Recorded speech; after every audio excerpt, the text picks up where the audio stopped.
Ahora vamos con la neuroanatomía del nervio craneal 8, vestíbulo coclear. Este nervio consiste en dos partes distintas, el nervio vestibular, encargado del equilibrio, y el nervio coclear, de la audición respectivamente. Ambos están vinculados con la transmisión de la información aferente desde el oído interno hasta lo que es el sistema nervioso central. Esta imagen muestra la reseña general de lo que es el nervio vestíbulo coclear. Sus receptores sensitivos se sitúan en áreas especializadas sobre las paredes internas del laberinto membranoso. Este es una delicada estructura tubular llena de líquido endolinfa que está marcada con color azul y está ubicada dentro de una serie de túbulos interconectados dentro del hueso temporal petroso. Los túneles se denominan laberinto óseo. Las prolongaciones periféricas de las neuronas sensitivas primarias de lo que es el octavo nervio craneal se extienden solo por una corta distancia desde las bases de las células ciliadas en el aparato vestibular y la cóclea hasta los cuerpos de las células nerviosas de los ganglios vestibular o de escarpa y espiral respectivamente. Como dijimos, este nervio consta de dos partes distintas. En primera instancia tenemos al nervio vestibular. Este nervio conduce impulsos nerviosos desde lo que es el utrículo y el sáculo, que proporcionan información vinculada con la posición de la cabeza. El nervio también conduce impulsos desde los conductos semicirculares que proporcionan información vinculada con los movimientos cefálicos. Las fibras nerviosas del nervio vestibular son las prolongaciones centrales de las células nerviosas localizadas en el ganglio vestibular, que está ubicado en el conducto auditivo interno. Dichas fibras entran en lo que es la superficie anterior del tronco del encéfalo en un surco, entre lo que es el borde inferior de la protuberancia y la parte superior del bulbo raquídeo. Cuando ingresan en el complejo nuclear vestibular, las fibras se dividen en lo que son fibras ascendentes cortas y descendentes largas. El complejo nuclear vestibular consiste en un grupo de 4 núcleos que están ubicados debajo del piso del cuarto ventrículo. Aquí en la imagen se muestran y podemos reconocer 4 núcleos: el núcleo vestibular lateral, el núcleo vestibular superior, núcleo vestibular medial y núcleo vestibular inferior. Todos estos reciben fibras aferentes desde el utrículo, sáculo y conductos semicirculares a través del nervio vestibular y fibras provenientes de lo que es el cerebelo a través de pedúnculo cerebeloso inferior. Ahora vamos con el nervio coclear. Este conduce impulsos nerviosos vinculados con el sonido desde el órgano de Corti en la cóclea. Las fibras del nervio coclear son las prolongaciones centrales de las células nerviosas que están localizadas en el ganglio espiral de la cóclea. Las fibras del nervio entran en la superficie anterior del tronco del encéfalo en el borde inferior de lo que es la protuberancia sobre la cara lateral del nervio facial, que sale y está separada de este por el nervio vestibular, como se muestra en la imagen.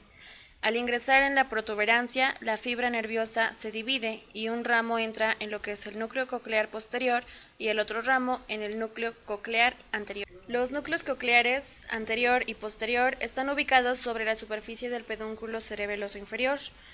Reciben fibras aferentes de lo que es la cóclea a través del nervio coclear. Los núcleos cocleares envían axones, que son fibras de neuronas de segundo orden, que discurren medialmente a través de la protuberancia para terminar en el cuerpo trapezoide y el núcleo olivar. Vías auditivas descendentes. Las fibras descendentes se originan en la corteza auditiva y en otros núcleos de la vía auditiva acompañan a la vía ascendente.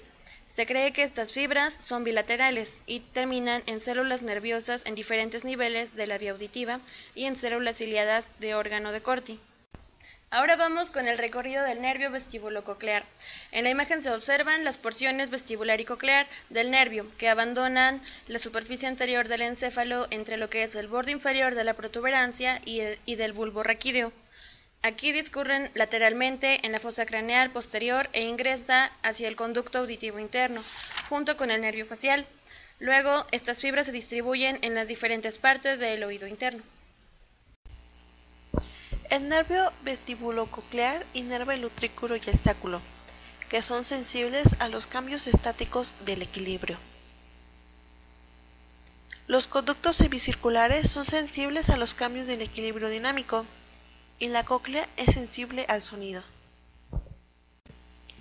Entre los trastornos de la función del nervio vestibular incluyen el vértigo y el nistagmo. El vértigo se puede definir como una sensación de que uno está girando o moviéndose, o de que el mundo está girando en torno a uno. El nistagmo vestibular es una oscilación rítmica incontrolable de los ojos.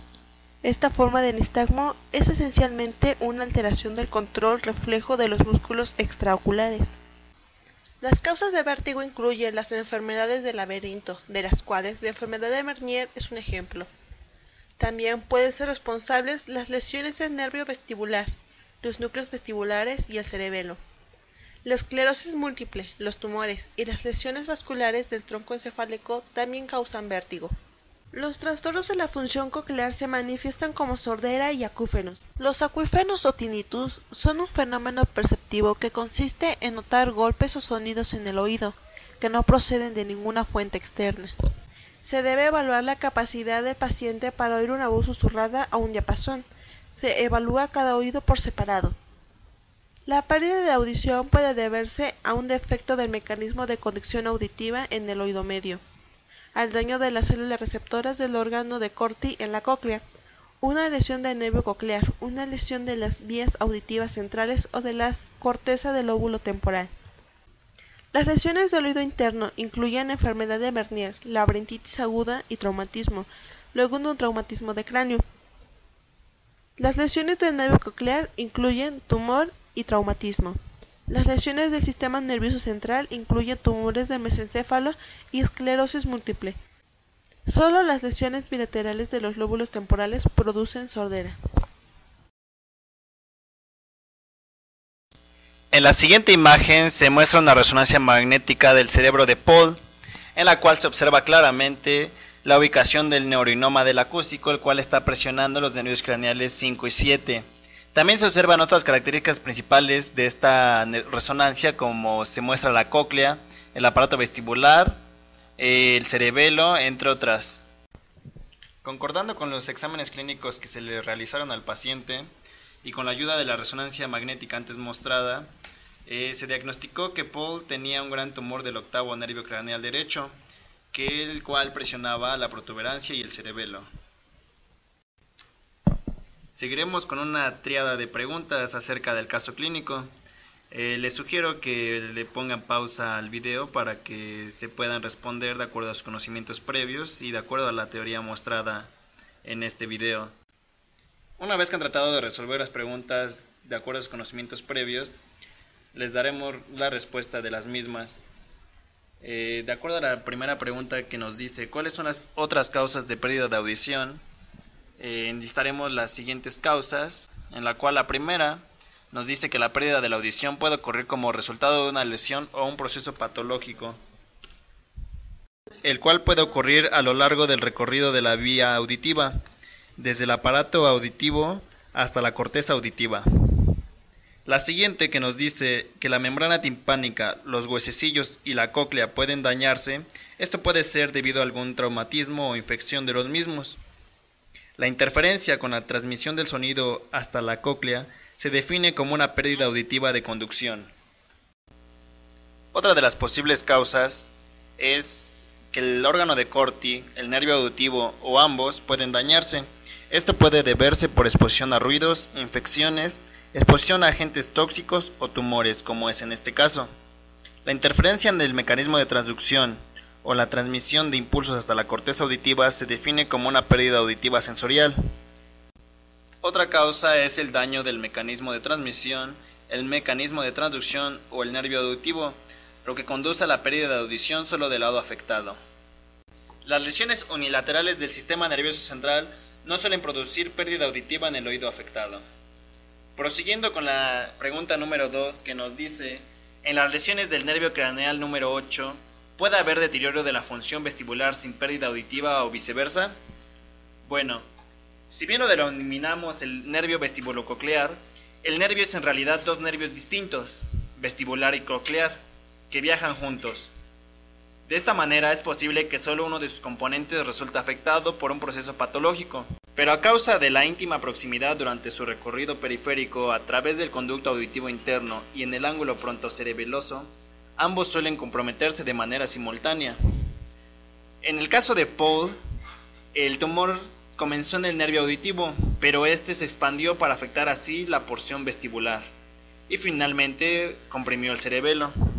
Continuando con el tercer cuestionamiento que nos dice, ¿qué otros nervios craneales pueden ser comprometidos cuando hay un tumor del nervio craneal número 8?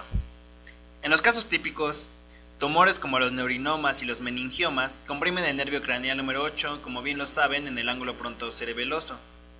La afectación de otros nervios craneales es un reflejo de esta íntima proximidad con estos nervios y el nervio craneal número 8.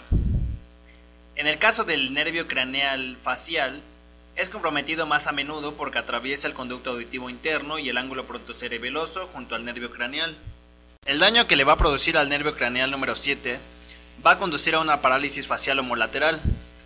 En el caso del nervio craneal 5, también puede verse afectado y producir entumecimiento facial, parestesias y a veces también dolor facial. A medida que el tumor crece, también puede comprimir los nervios craneales número 9 y 10.